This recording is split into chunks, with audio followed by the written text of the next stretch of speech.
भाषण चल रहा था, अभी दे रहे थे हमारे दामोदर भाई। गीतम जी के साथ, प्रीतम जी के साथ जो अन्याय हुए, अत्याचार हुए, बहुत सारी बातें हुई, मैं उन बातों में नहीं जाना चाहता।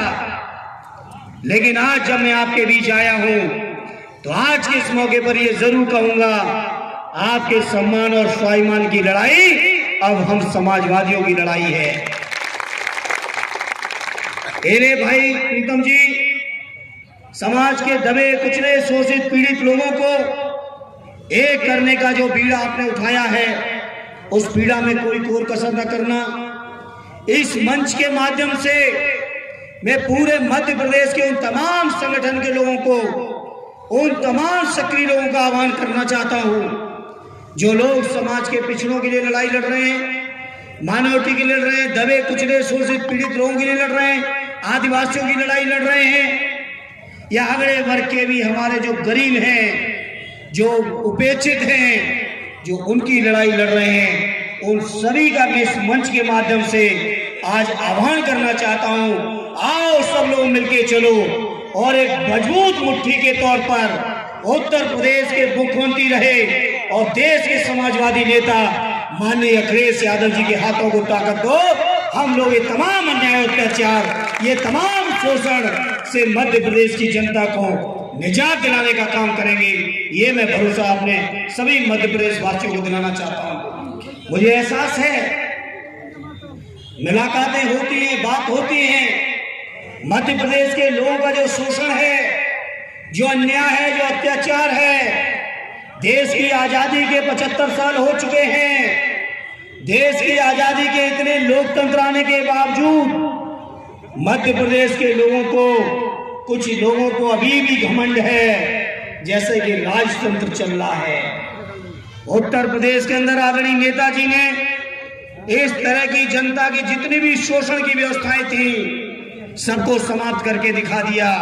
अब मध्य प्रदेश में भी समाजवादी लोग इस तरह के अन्याय, अत्याचार और शोषण जो हमारे दबे कुचले शोषित पीड़ित किसानों, मजदूरों पर हो रहे हैं, पिछड़ों पर हो रहे हैं, आदिवासियों पर हो रहे हैं, दलितों पर, मुसलमान भाइयों पर हो रहे हैं, बेरोजगार छात्रों पर हो रहे हैं, गरीब माताओं बहनों पर हो रहे हैं, मजदूरों पर हो रहे हैं। इन तमाम अन्याय और अत्याचार के खिलाफ आप सबसे प्रार्थना और अपील करता हूं, आइए अखिलेश यादव जी के हाथों को मजबूत करिए और अखिलेश जी के नेतृत्व में मध्य प्रदेश की जनता की न्याय और सम्मान की लड़ाई समाजवादी पार्टी मजबूती के साथ लड़ेगी। ये हम मध्य प्रदेश के लोगों आपके बीच कहने आया हूं। मुझे उम्मीद है जहां भाई प्रीतम जी जैसे लोगों का सहयोग मिल रहा है, समर्थन मिल रहा है, भाई दामोदर जी जैसे लोग जो भले ही दूसरे पार्टी की अपनी सीमा में हो, लेकिन कम से कम मुद्दों पर मजबूती के साथ खड़े दिखाई दे रहे हैं।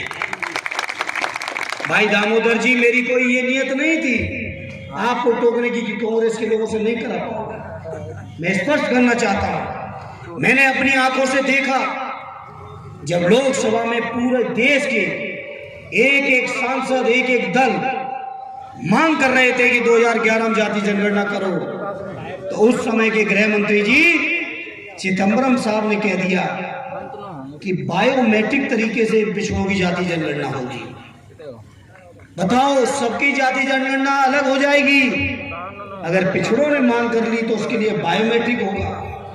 पेड़ पौधे गिनोगे, पशु पक्षी गिनोगे, चीते गिनोगे, लेकिन जब हमारे पिछड़ों की बात आएगी तो कहोगे कि बायोमेट्रिक से होना है, आंखों की पुतली से होना है, आंखों की पुतली से होगा, फिंगरप्रिंट लगाए जाएंगे, जैसे कि हमारे पिछड़े वर्ग के लोग कहीं और से आए हो जो उनको वेरिफिकेशन देने की अतिरिक्त जरूरत पड़ जाए। इसलिए मैंने आपके भाषण में टोका, जिस दल में आप रह रहे हैं स्वाभाविक है, दल के नाते आपको निष्ठा के साथ काम करना चाहिए, लेकिन उस दल की निष्ठा पिछड़ों के साथ नहीं है। ये मंच पे कहने में मुझे संतोष नहीं है। क्या हुआ मध्य प्रदेश में? भाजपा और कांग्रेस ने राज किया है 75 साल, और बताओ पिछड़ों को न्याय देने के लिए कोई आगे बढ़ाओ, दलितों को न्याय देने के लिए कोई आगे बढ़ाओ, हमारे आदिवासी भाइयों को न्याय देने के लिए कोई आगे बढ़ाओ, कोई नहीं बढ़ा। जब मंडल आयोग की सिफारिश आई थी तो उस समय की दिल्ली की सरकार, कांग्रेस और भारतीय जनता पार्टी के लोगों ने समर्थन खींच के भी गिराने का काम बीजेपी के लोगों ने किया था। कांग्रेस के लोग भी विरोध कर रहे थे। तो चूंकि ये पिछड़ों की मांग विशेष रूप से प्रीतम भाई ने की है, इसलिए मैं इस मौके पर इन बातों को जरूर रखना चाहता था। इसलिए इस मौके पर आज आपने मुझे मौका दिया, बुलाया, मुझे आने का सौभाग्य दिया। भाई प्रीतम जी जैसे संघर्षशील साथी को के आमरण अनशन को तोड़वाने का मुझे सौभाग्य मिला, हमारे साथी विधायकों को मिला। उसके लिए मैं प्रीतम जी और मध्य प्रदेश की जनता का हृदय से आभार व्यक्त करता हूं और एक बार पुनः आपके प्रति अपनी सद्भावनाएं, शुभकामनाएं देते हुए और आपको ये भरोसा दिलाते हुए कि आपके हर संघर्ष में हम लोग साथ हैं, आपकी मांग में समाजवादी पार्टी साथ है, आपके संघर्ष के जो भी रूपरेखा होगी उसमें हम लोग साथ देंगे। एक वादा हम आप सबसे चाहते हैं, इस बार एक ऐसी मजबूत ताकत बना दो आने वाले चुनाव में कि आपको किसी के सामने हाथ फैलाने की जरूरत न पड़े, बल्कि अपने हाथों की कलम में इतनी ताकत ले लो कि अपने भाग्य का फैसला अपने आप लिख लो। इतनी बड़ी ताकत के साथ खड़े हो जाओ मेरे पिछले भाइयों, और नहीं होगे तो हाथ फैलाते रहोगे। प्रीतम जी भाई जैसे लोग संघर्ष करते रहेंगे, आमरण अनशन होते रहेंगे, लेकिन ये गूंगे बहरे लोग, इनके ऊपर असर नहीं पड़ेगा। एक ही रास्ता है लोकतंत्र में कि लोकतंत्र में अपने वोट की ताकत को पहचानो। स्वर्गीय जनेश्वर मिश्रा जी कहते थे कि जब एक हाथ में उंगली लगती है तो देश का सिंहासन भी कौन बैठेगा, ये आम गांव का किसान मजदूर तय करता है। तो अपनी उस ताकत को केवल पहचानो, और आपकी ताकत है, केवल आपस में बंटने की जरूरत नहीं है।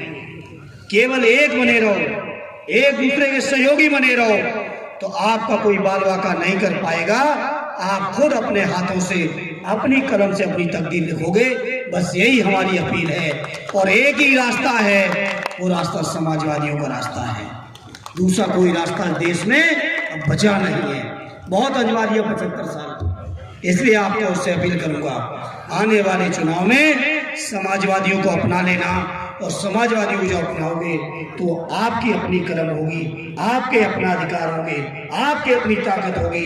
किसी के सामने हाथ फैलाने की जरूरत आपको नहीं पड़ेगी। ये उम्मीद करते हुए एक बार फिर आप सबको धन्यवाद देते हुए अपनी बात को विराम देता हूँ। जय हिंद, जय भारत।